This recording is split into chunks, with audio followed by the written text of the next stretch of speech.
ডাইনে মাটি বামে মাটি হায়রে গায় উপরে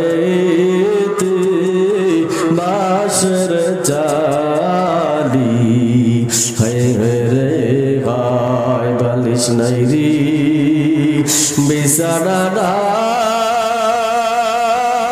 রে কবরে অন্ধকার কবরে আল্লাহ সারা বন্ধু নাই অন্ধকার কবরে আল্লাহ সারা বন্ধু নাই সাথী নাই রে বাতি নাই রে কবরে মালিক সারা আর কেউ নাই রে ওই কবরে আল্লাহ সারা আর কেউ নাই রে ওই কবরে তুমি যদি মাফ না করো আল্লাহ মোদের আল্লাহ আমরা যাব মালিক কার কাছে আল্লাহ ছাড়া আর কোন আমাদের আল্লাহ আসেনি জবানটা নারায় সবাই জোরে ডাক দেয়া বলেন আমাদের আল্লাহ কয়জন জোরে গান কয়জন আর একটু জোরে ডাক দেন আল্লাহ আরো জোরে ডাক দেন আল্লাহ যখন কোন মানুষ বঙ্গোপসাগরের ভিতরে পড়ে যায় ওই মানুষটা ওই অবস্থায় বিপদগ্রস্ত হয়ে যায় ডাইনেও পানি বামেও পানি নিচেও পানি উপরেও পানি ওই অবস্থায় একমাত্র ডাকবে কাকে জবানটা নারায় আরো একটা জোরে ডাক দেন কাকে আল্লাহ সারা অন্ধকার কবরে ওরকম হয়ে যাবে অন্ধকার কবরে ডাইনে মাটি বামে মাটি উপরে বাসের চালনি নিচে দেওয়া নিচেও মাটি একমাত্র আল্লাহ ছাড়া আর সাহায্যকারী কেউ থাকবে না ঠিক না বেঠি আমরা কেমন শ্রেষ্ঠ শ্রেষ্ঠ নবীর উম্মত আমরা শ্রেষ্ঠ নবী পাইলাম শ্রেষ্ঠ কিতাব পাইলাম আল্লাহ পাক রব্বুল আলামিন আমাদেরকে আশরাফুল মাখলুকাত উপাধি দিয়া বানাইলেন ঈমানি পাওয়ার দিয়া জোরে বলি আলহামদুলিল্লাহ উচ্চ আওয়াজে জোরে বলি আলহামদুলিল্লাহ আল্লাহ পাক রব্বুল আলামিন আমাদেরকে শ্রেষ্ঠ ধর্ম দান করলেন অন্যান্য ধর্মাবলম্বীর লোক যখন মারা যায় হিন্দু লোক মারা গেলে আগুনের ভিতরে পুড়িয়া ছাই করিয়া ফেলাইয়া দেয় অন্যান্য ধর্মের লোক মারা গেলে কবরের ভিতরে পাথর বাঁধিয়া সাগরের ভিতরে ভাসাইয়া দেয় কিন্তু ইসলাম ধর্ম মুসলমান মানুষ যখন মারা যায় মারা যাবার কেমন শ্রেষ্ঠ ধর্ম আল্লাহ পাক রব্বুল আলামিন আমাদেরকে দান করলেন ময়দানে আল্লাহ পাক রব্বুল আলামিন ইসলাম ধর্ম কত সুন্দর রীতিনীতি দেখেন যখন কোন মানুষ মারা যায় মাইকের ভিতরে এলান হইতে দেরি ঘরের ভিতরে আর কেউ রাখতে চায় না ঠিক নেবে ঠিক সমস্ত মানুষ তার থেকে দূরে সরে যায় এতক্ষণ পর্যন্ত যারা আপন ছিল সবাই তো পর হয়ে যায় তার নামটাও পরিবর্তন হয়ে যায় ও দুনিয়ার মানুষ ঘুমের রাত্রে বালিশের সঙ্গে মাথাটা লাগাইয়া একা একা চিন্তা করবে কার জন্য বাড়ি করতেছি গাড়ি করতেছি এত কষ্ট কার জন্য করতেছি নামটা যখন মাইকের ভিতরে এলান হয়ে যাবে সমস্ত মানুষগুলি পেরেশানি হয়ে যায় কখন অন্ধকার কবরের ভিতরে আপনাকে আমাকে নামাবে কেউ দৌড়ায় বাঁশ বাগানে বাঁশ কাটার জন্য কেউ যায় ঘন্টা দিয়া কবর খনন করার জন্য কেউ যায় কোন জায়গার ভিতরে আপনাকে রাখবে জায়গা নির্ণয়ন করার জন্য। ইতিমধ্যে আপনাকে যখন গোসল দিবে, কেউ যাইতেছে বাজারে সাদা কাপড় আনার জন্য, সাবান আনার জন্য, আতর গোলাপ আনার জন্য, যখন আপনাকে গোসল দিবে একটা চাদর লটকাইয়া। ইসলামের রীতিনীতি কত সুন্দর, কত সুন্দর ধর্মে আমরা পাইলাম। আল্লাহ পাক রব্বুল আলামিন আমাদের কত সুন্দর একটা ধর্ম দান করলেন। দেখেন আপনাকে গরম পানি করিয়া, বড়ই পাতা দিয়া গরম পানি করিয়া শরীরের ভিতরে যখন পানি দেয়, শরীরটার ভিতরে যখন সাবান দিয়া দেয়, আস্তে আস্তে শরীরের ভিতরে পানি দেয়, আস্তে আস্তে শরীরের ভিতরে সাবান দিয়া মাখা দেয়, যাতে কইরা শরীরের ভিতরে কোনো ব্যথা না লাগে। কত মায়া। শরীরের ভিতরে যখন গোসল হয়ে যায়, গোসল হওয়ার পর কানের ভিতরে তুলা দেয়, কানের ভিতরে তুলা দেয় এই জন্য কানের ভিতরে যাতে কোনো পানি না ঢুকতে পারে। কত মায়া। নাকের ভিতরে পানি দেয়, নাকের ভিতরে তুলা দেয়, নাকের ভিতরে যেন পানি না যায়। কত মায়া। ইসলাম ধর্ম কত সুন্দর। প্যাকেটটা বানানোর পর কাপড় যেন খুলে না যায়, পায়ের ভিতরে বান দিয়া দেয়, মাজার ভিতরে বান দিয়া দেয়, মাথার ভিতরে বান দিয়া দেয়, প্যাকেটটা যেন খুলে না যায়। কত মায়া। এর নাম হলো ইসলাম। এখানেই শুধু শেষ নয়, খাটের ভিতরে যখন রাখা হয়, চারটা তাকবীর দিয়া জানাজার নামাজ পড়ায়া খাটের ভিতরে যখন নিয়ে যায়, অন্ধকার কবরের ভিতরে যখন আত্মীয় স্বজনেরা দরিয়া যখন নামানো হয়, আস্তে আস্তে দরিয়া নামানো হয়, কেমন একটা দৃশ্য দেখা যায়। আস্তে আস্তে অন্ধকার কবরের ভিতরে নামানো হয়, শরীরের ভিতরে যেন কোনো ব্যথা না লাগে। কত মায়া। মাথার বান্দি বোঝা গেল ওরে মন, আর কোন দিন মাথা দাঁড় করার শক্তি নাই। মাজার বান্দি বোঝা গেল ওরে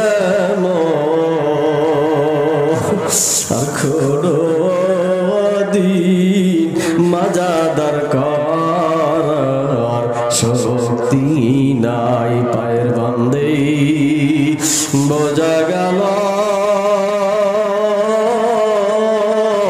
ওরে মোহর। আল্লাহ আর কোন দিন বড় বড় কদম দেওয়ার শক্তি নাই। অন্ধকার কবরের ভিতরে যখন রাখিয়া কত সুন্দর বাঁচের চালি দিয়া, কলা পাতা দিয়া, চাপা মাটি দিয়া যখন সবাই চলে যায়, ডাইনের দিকে তাকায় দেখে মাটি,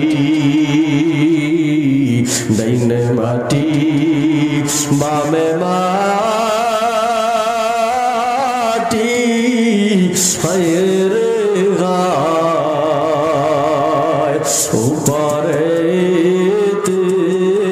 বাসর চালি, রে গায় বালিশ নাই রে, বিছানা নাই রে কবরে।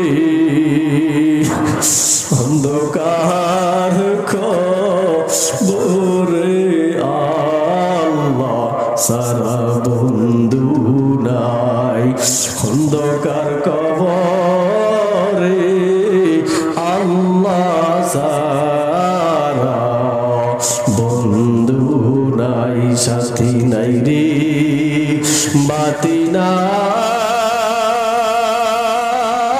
রে কবরে। মালিক সারা আর কেউ নাই রে ওই কবরে। আল্লাহ সারা আর কেউ নাই রে ওই কবরে। তুমি যদি মাফ না করো আল্লাহ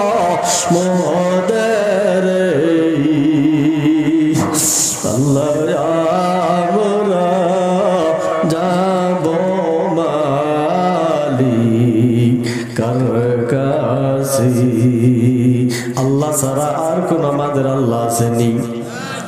জবানটা নারায় সবাই জোরে ডাক দেয়া বলেন আমাদের আল্লাহ কয়জন? জোরে গান কয়জন? আর একটু জোরে ডাক দেন আল্লাহ, আরো জোরে ডাক দেন আল্লাহ। যখন কোন মানুষ বঙ্গোপসাগরের ভিতরে পড়ে যায়, ওই মানুষটা ওই অবস্থায় বিপদগ্রস্ত হয়ে যায়। ডাইনেও পানি, বামেও পানি, নিচেও পানি, উপরেও পানি। ওই অবস্থায় একমাত্র ডাকবে কাকে? জবানটা নারায় আরো একটা জোরে ডাক দেন কাকে? আল্লাহ সারা অন্ধকার কবর ওরকম হয়ে যাবে। অন্ধকার কবরে ডাইনে মাটি, বামে মাটি, উপরে বাঁশের চালি, নিচে দেওয়া, নিচেও মাটি। একমাত্র আল্লাহ ছাড়া আর সাহায্যকারী কেউ থাকবে না, ঠিক না বেঠি? এই জন্য দুনিয়ার ভিতরে আল্লাহ পাক রব্বুল আলামিন আমাদেরকে পাঠাইলেন, একমাত্র উদ্দেশ্য হলো মালিকের গোলামি করা, অন্য কোনো উদ্দেশ্য আমাদের নাই।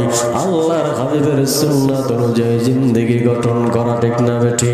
আল্লাহর হাবিব তো হাদিসের ভিতরে বইলাই দিছেন, মান হাব্বা সুন্নতি ফাকাদ আহাব্বানি ওয়া মান আহাব্বানি কানা মাই ফিল জান্নাহ। ও আমার উম্মতেরা, এই ফিতনা ফাসাদের জামানায় আমার সুন্নাতকে তোমরা আঁকড়ে ধরবা, ময়দানে মাশারে আমি নবী জান্নাতে নেওয়ার জন্য যথেষ্ট। সুবহানাল্লাহ। দেখুন না, ঘুমে ধরছে আপনাদের? ঘুমে ধরছে নেই? কষ্ট হইতেছে? খারাপ লাগতেছে? ডান পাশে যারা আছেন বসা, নারায় তাকবীর দিয়ে আপনাদের পাওয়ার শেষ রাইতে কেমন? আপনারা কিছু বললেন না, আমি বলবো আল্লাহু আকবার, আপনারা আওয়াজ দিবেন লিল্লাহে তাকবীর দিয়ে আপনাদের মুসলমানের পাওয়ার কেমন? লিল্লাহে তাকবীর। এবার দেখি বাম পাশে লিল্লাহে তাকবীর, সবাই একসাথে লিল্লাহে তাকবীর। আলহামদুলিল্লাহ, ভালো পাওয়ার আছে দেখা যায়। যারা একটু ঘুম ঘুম ভাব হয়েছিল, ঘুমটা গেছে, ঠিক না ঠিক? একটু গেছে, সজাগ করলাম। মুসলমান এমন জাত, এমন জাতি, মুসলমান সব সময় সজাগ থাকা লাগবে কি লাগবে না? কাফের মুশরিকদের বিরুদ্ধে মুসলমানদের সব সময় সর্ব অবস্থায় প্রস্তুতি গ্রহণ করা লাগবে, ঠিক না বেঠিক? ডানে বাম থেকে কখন কোন শত্রু আইসা হানা দেয়, সাহাবায়ে কেরামদের মতো উলামায়ে কেরামদের পক্ষে থাকবেন না ভাগবেন? কে কে থাকবেন? হাত উঠিয়ে দেখান। লিল্লাহে তাকবীর, নারায়ে তাকবীর, নারায়ে তাকবীর। এখন দিয়ে আওয়াজ কম দেন, ঘটনা কি? থাকা লাগবে পাশে, এই জন্য জোরে দিয়ে আওয়াজ, নারায়ে তাকবীর। পল্টন ময়দানের ভিতরে সরোয়ার্দী উদ্যানে আমাদের শায়েখ চরমনায় পীর সাহেব হুজুর নারায়ে তাকবীরের আওয়াজ কেমন দিছে দেখছেন? নিজে দিছে নারায়ে তাকবীরের আওয়াজ। এ দিয়ে কি বোঝা জানেন? কাফের মুশরিকদের হৃদয়ের ভিতরে ভূমিকম্প শুরু হয় আল্লাহু আকবারের যখন আওয়াজ শুনে। এই দেশের ভিতরে বাংলাদেশ এমন একটা দেশ, সকালবেলা আল্লাহু আকবারের প্রতিধ্বনি আমরা শুনি, সকাল শুরু হয়। এমন একটা দেশ, আল্লাহু আকবারের প্রতিধ্বনি আমাদের সন্ধ্যা হয়, ঠিক না বেঠি? ওই পূর্ব দিক থেকে সূর্য উদিত হয় আল্লাহু আকবারের আওয়াজের মাধ্যমে, আবার পশ্চিমে সূর্য অস্তমিত হয় আল্লাহু আকবারের মাধ্যমে, ঠিক না বেঠি? ভাগ্যবান না ভাগ্যবান না? জোরে কর। এই আল্লাহু আকবারের প্রতিধ্বনি দিছিলেন শাহজালাল রাহমাতুল্লাহ আলাইহি। কোন জায়গায়? সিলেটের ভিতরে। গৌর গোবিন্দ কয়, হায় রে, এমন এক মোল্লা আইছে, কেমনে তারাই? দাঁড়াও, তারাই দেখাইতেছি। যখনই আল্লাহু আকবারের প্রতিধ্বনি দিছেন, গৌর গোবিন্দ তাও আল্লাহু আকবারের প্রতিধ্বনি দিছেন, তার খাদেম শাহজালাল রাহমাতুল্লাহের খাদেম দিছেন। আল্লাহু আকবারের প্রতিধ্বনি উঠাইতে দেরি, গৌর গোবিন্দর মসনদ তসনস করে জমিনের ভিতরে ঢুকতে দেরি হয় না। সুবহানাল্লাহ কয় না? একটু আস্তে কম সুবহানাল্লাহ। আপনাদের ভয় করতেছে? ভয় লাগতেছে? আল্লাহু আকবারের আওয়াজ জোরে বলবো কার জন্য? আর একটু জোরে গান, কার জন্য? আল্লাহু আকবার বললে খুশি হয় কে? এই আল্লাহু আকবারের প্রতিধ্বনি দিয়ে সাহাবায়ে কেরাম যুদ্ধের ময়দানে কাফের মুশরিকদের সামনে বিজয় লাভ করেছে। সুবহানাল্লাহ। এই আল্লাহু আকবারের প্রতিধ্বনি দিয়ে আমাদের শায়েখ মুর্শিদ নব্বর আল্লাহুমার কথা চরমনায় জমিনে মরহুম ঘুমন্ত আল্লাহু আকবারের প্রতিধ্বনি দিয়ে কাফের মুশরিকদের রাম বাম ডাম যারা আছে তাদের অন্তরের ভিতরে ভূমিকম্প তৈরি করে দিয়েছে। ঠিক না ঠিক? এখনই যখনই তারা আল্লাহু আকবারের আওয়াজ শুনে তাদের অন্তরের ভিতরে কম্পন সৃষ্টি হয়ে যায়। ঠিক কিনা?